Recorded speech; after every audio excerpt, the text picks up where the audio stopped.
Well, cases of the stomach bug are common around this time of year, but the CDC is sending out a warning about a drug-resistant strain of bacteria that's quickly becoming more common. The bacteria, Shigella, causes symptoms typically associated with stomach bugs. And while the infection is mild for most people, it can be serious for some vulnerable groups.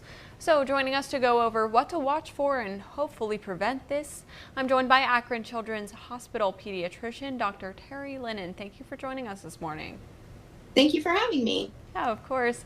And normally when people get the stomach bug, they just kind of ride it out for a day or two and let it run its course. So what types of antibiotics typically treat the stomach bug, and when should people seek medical attention if they come down with this?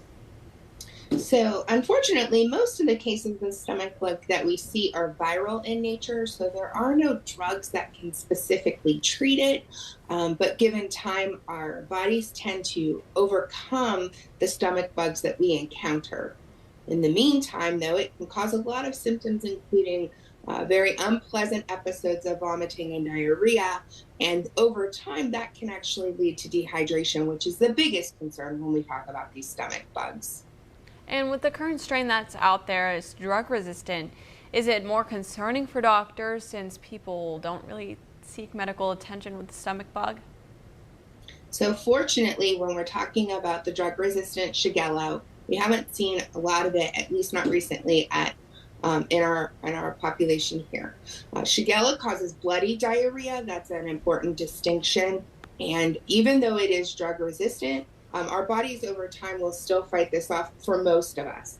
If you are in any way immunocompromised and you're having bloody diarrhea and feel that you might be at risk for Shigella, then I think it's important that you seek help immediately from your physician. So thankfully, not too much Shigella around here, but for stomach bug cases, they usually pop up around the time of year when it's colder.